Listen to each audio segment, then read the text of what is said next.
ከመጻሕፍት ገጾች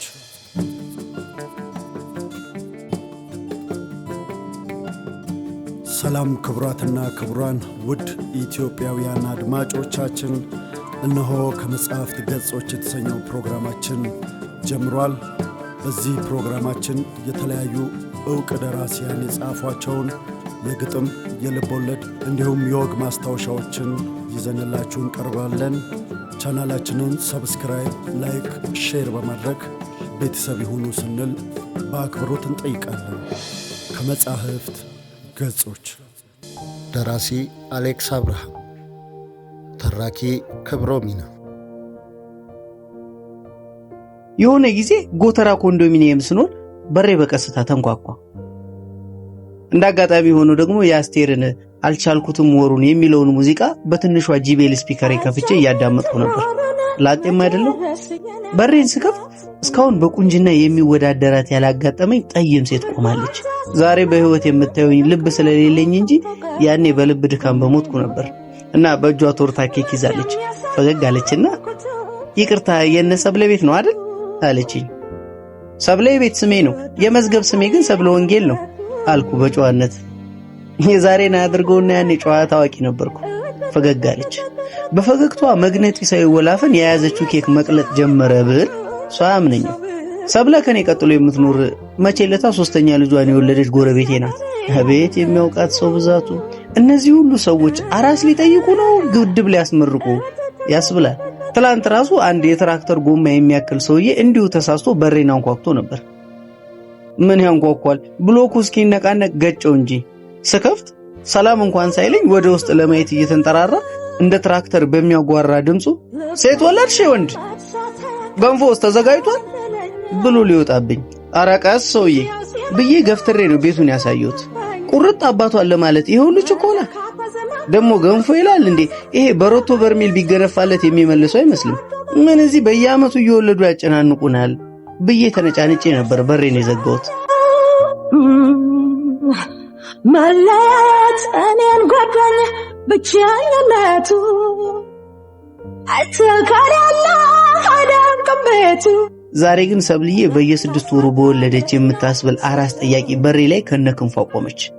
የሆነ ታዋቂ ሰዓሊ በሬ ላይ ስሏት የሄደ የምትመስል እስማ ቁማ ራሷ እንደ ውብ ፏፏቴ ፍስ ትላለች። ኤቲስት ነኝ የሚለው ጎረቤቴ ድንገት አያትና እግዚአብሔርማ አለ ብሎ አለመኖሩን ካደ። ቆንጆዋ ልጅ ጋር ትንሽ እንደተፋጠጥን የነሰብለ ቤት ያኛዋ ነው፣ ግን ጠያቂዎቿን እየፈተሽክና ስልክ እየተቀበልክ አስገባ ብላኛለች አልኳት። ተው እንጂ ሳቀችልኝ። ስትስቅ ከዚህ በፊት ያየሁት ሳቅ ሁሉ ተራ ማቅጠጥ ነበራል። ውበቷን ለመግለጽ ቋንቋ አቅም የለውም። ጣቷን ተመለከቱ። ከቀለበት ነፃ ነው። አገር ነፃ ብትወጣ ራሱ እንደዚህ በፎይታ አልተነፍስም። ይቅርታ ጠይቃይ ልትሄድ ስትል አሽቃበጥኩ። ቆይ ላሳይሽ፣ እዛ ድረስማ ብቻሽን አትሄጂም ቢጠልፉሽስ ብዬ ቀደም አልኩና 3 እርምጃ የሚርቀውን የሰብለን በር አንኳኳ። ሰራተኛዋ እንደከፈተች ከሩቅ አገር እንደመጣ እንግዳ ፍጥረት በግርም ታየችኝ። እኔም ቆንጆ ሆኝባት ይሆን እንዴ? ማን ነው ስትል ይሰማኛል ሰብለ ከውስጥ። ታይህ ተጎረቤት ሁሌ ቡን የሚፈላው ሰውዬ ነው። በቃ ይሄ ነው ታሪክ። ለእንግዳዋ ጠንቋይ መስላት ይሆን? ሁሌ ቡን ያርግሽ የዚች ቆንጆ አምላክ። እንደገባን ሰብለ በብዙ ጨርቅ የተጠቀለለ ሕፃን አቅፋ ከመኝታ ቤት እየተጎተተች ብቅ አለች። ከእንዴ ቡቲክ ነበር የምትመስለው። ይሄ ሁሉ ጨርቅ ጥቅለላ ምንድን ነው? እንዳየች አንተ ብላ ጮኸችና እንዳታናግረኝ ብላ በውሸት ኩርፊያ ገላምጣኝ ወደ እንግዳዋ ዞራ ናርድዬ ቆንጆ የታገኘሽው ይህን ዝጋታም ብላ ተሳሳሙ። አይታይም እኮ የዛሬ ወር ነው ያየሁት፣ ለስሙ ጎረቤት ነው ተሳሳቁ። ሌላውን ዝርዝር እንተውና ሰብለ የጎረቤት አቋን እንዴት እንደተወጣች ላስረዳ። ከብዙ ወሬ በኋላ አዲሱን ልጅ አንስታ እስኪ ቀፉት ከሸናባችሁ ያው ተወልዳላችሁ ይባላል እኮ፣ ሁለታችሁም ብትመከሩም ቢብላችኋል መቼም አሳቀፈችኝ። ለተወሰነ ጊዜ ልጁ ከተጠቀለለበት ልብስ መለየት ከብዶኝ ነበር። ለምንድን ነው የሀበሻ እናቶች ሕፃን መጠቅለል የሚወዱት? ቀስ ብዬ ለእንግዳዋ አቀበልኳት። ውይ ብላ አቀፈችው። ውይ አባባሏ ብቻውን ተቀርጾ ዩቲዩብ ላይ ቢለጠፍ ከዛች ልጅ አልበም በላይ ይደመጥ ነበር። ቀና ስል ሰብለ ጠቀሰችኝ። አትፍዘዝ ነው ነገሩ። እንኳን ጠቅሰውኝ እንዲያውም ማኮብኩቤ ነበር።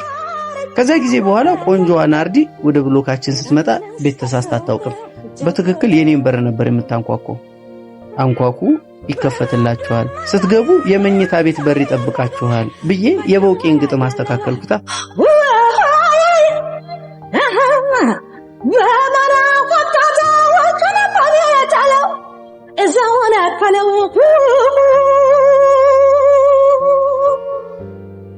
በርዶ በመሽት ዳቻን ያልኩት ቤት ለማሳያለኝ በብቸኝነት ላይ ያሳለለኝ ማናላሽ ያለኝ